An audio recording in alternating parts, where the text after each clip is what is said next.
Hello everyone, welcome back to our channel. आज हम accounting के अंदर अपनी एक और नई सीरीज स्टार्ट करने जा रहे हैं जिसका नाम है how to pass journal entries. कि आखिर जनरल एंट्रीज किस तरीके से पास करी जाती हैं, जनरल एंट्रीज को पास करने के क्या क्या रूल्स होते हैं। तो जनरल एंट्रीज से रिलेटेड जितनी भी बातें हैं, जितनी भी तरीके की जनरल एंट्रीज होती हैं, सभी तरीके की जनरल एंट्रीज को हम इस सीरीज के अंदर कवर कर लेंगे। वन बाय वन हम एक एक करके सभी जनरल एंट्रीज के ऊपर जाएंगे और फाइनली इस सीरीज के एंड होने तक आपको अकाउंटिंग की सभी जनरल एंट्रीज अच्छे से आती होंगी। किसी भी तरीके का कोई डाउट नहीं बचेगा आपका, इस बात की मैं 100% श्योर गारंटी देता हूं। बस आपको जनरल एंट्रीज करते समय 2-3 रूल्स का ध्यान रखना है। अगर हमें वो रूल्स आते हैं तो उसके बाद आप कोई भी जनरल एंट्री कर सकते हो, आपको किसी भी तरीके की दिक्कत नहीं होती। और अगर मैं बात करूं उन 2-3 रूल्स के बारे में, तो उन 2-3 रूल्स को भी मैं बहुत आराम से आपके साथ डिस्कस करूंगा, बहुत अच्छे से आपको समझाऊंगा। बस आप ध्यान से हमारी सीरीज को रेगुलर बेसिस पर देखते रहो, आपको सारी बातें अपने आप समझ में आ जाएंगी। तो शुरू करते हैं हमारी जनरल एंट्री सीरीज की फर्स्ट वीडियो। तो वीडियो स्टार्ट करने से पहले अगर आपने चैनल को सब्सक्राइब नहीं किया तो आप सबसे पहले चैनल को सब्सक्राइब कर दो, बेल आइकन प्रेस कर दो।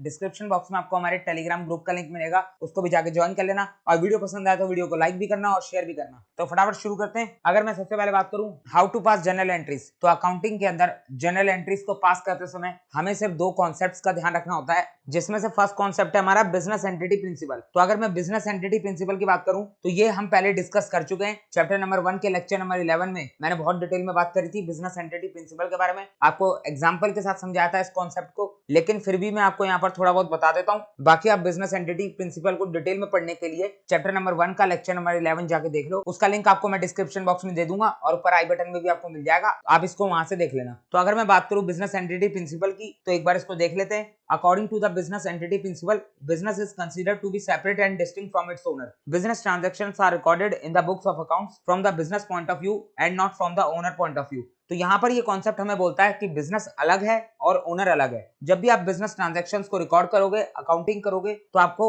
बिजनेस के पॉइंट ऑफ व्यू से अकाउंटिंग करनी है, ना कि ओनर के पॉइंट ऑफ व्यू से। तो देखो सिंपल सी बात है, अगर प्रैक्टिकली देखा जाए तो ओनर और बिजनेस एक ही होते हैं। बिजनेस तो ओनर का ही होता है, तो ओनर और बिजनेस दो अलग अलग पर्सन कैसे हो सकते हैं? तो बिल्कुल नहीं हो सकते, प्रैक्टिकली तो पॉसिबल नहीं है। लेकिन यहाँ पर जब हम बात करते हैं अकाउंटिंग की, तो अकाउंटिंग के अंदर हमें बोला गया है कि जब भी आप ट्रांजैक्शंस को रिकॉर्ड करोगे तब आप ये मान के चलोगे कि ओनर अलग है और बिजनेस अलग है। तो अकाउंटिंग ने साफ साफ बोल दिया, जब भी आप अकाउंटिंग करोगे तो आप बिजनेस के पॉइंट ऑफ व्यू से करोगे, ना कि ओनर के पॉइंट ऑफ व्यू से। अब ऐसा क्यों बोला जा रहा है, तो उसके बारे में मैंने आपको चैप्टर नंबर 1 के अंदर बहुत डिटेल में बताया हुआ है, तो आप चैप्टर नंबर 1 को जाके देख सकते हो। तो समझ में आ रही है आपको बात? यहाँ पर तो हम इतनी बात करेंगे कि ओनर अलग है और बिजनेस अलग है, और अकाउंटिंग हमेशा ओनर के पॉइंट ऑफ व्यू से होगी, ना कि बिजनेस के पॉइंट ऑफ व्यू से। तो ये होगा हमारा एक कॉन्सेप्ट जिसका आपको ध्यान रखना है जनरल एंट्रीज करते समय। अब अगर मैं दूसरे कॉन्सेप्ट की बात करूं, तो दूसरा कॉन्सेप्ट है हमारा मॉडर्न अप्रोच, या फिर आप इसको अमेरिकन अप्रोच भी बोल सकते हो। ये हमारे जनरल एंट्री के मॉडर्न रूल्स है, जिनके बेसिस पर हम जनरल एंट्रीज करेंगे। इन मॉडर्न रूल्स के ऊपर भी मैंने एक अलग से वीडियो बना रखी है,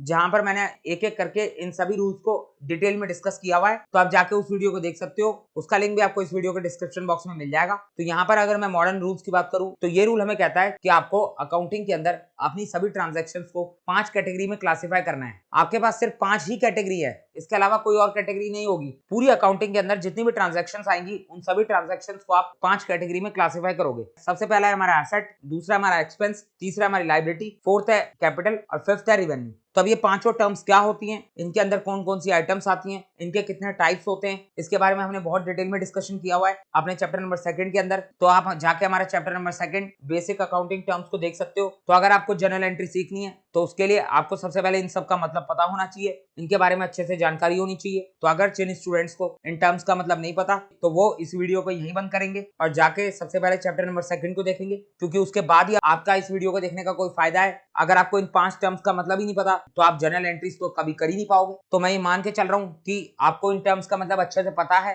क्योंकि आपने हमारे चैप्टर नंबर 2 देख लिया है। तो अब अगर मैं आगे बढ़ूं, तो यहाँ पर आप देखो असेट और एक्सपेंस को लेकर हमारा सेम रूल होता है, जबकि लायबिलिटी कैपिटल रिवेन्यू को लेकर हमारा सेम रूल होता है। तो अब ये रूल क्या है उसको जानने से पहले अगर मैं बात करूं कि असेट और एक्सपेंस का सेम रूल क्यों होता है, तो उसके बारे में मैंने आपको वही मॉडर्न अप्रोच वाली वीडियो के अंदर बता रखा है, आप जाके देख लो, आपको समझ में आ जाएगा इसका लॉजिक कि आखिर असेट और एक्सपेंस का रूल सेम क्यों होता है और लायबिलिटी कैपिटल रिवेन्यू का रूल सेम क्यों होता है। तो आप उस वीडियो को देख लेना, आपके सारे डाउट्स क्लियर हो जाएंगे। तो यहाँ पर अगर मैं रूल्स की बात करूँ तो असेट और एक्सपेंस को लेकर हमारा रूल है कि जब भी आपका असेट या एक्सपेंस बढ़ेगा तो उसको आप डेबिट करोगे, और जब भी आपका असेट और एक्सपेंस कम होगा तो उसको आप क्रेडिट करोगे। वहीं अगर मैं लायबिलिटी, कैपिटल और रेवेन्यू की बात करूं तो इनका रूल जो है वो बिल्कुल अपोजिट हो जाता है। जब भी आपका लायबिलिटी, कैपिटल और रेवेन्यू में से कोई भी आइटम बढ़ेगा तो उसको आप क्रेडिट करोगे, और जब भी इनमें से कोई भी आइटम कम होगा तो उसको आप डेबिट करोगे। तो असेट और एक्सपेंस का जो रूल है उसका ठीक अपोजिट हमारा लायबिलिटी, कैपिटल और रेवेन्यू का रूल है। तो यहाँ पर आप इन रूल्स को एक बार अच्छे से देख लो, उसके बाद हम जनरल एंट्रीज को स्टार्ट करते हैं।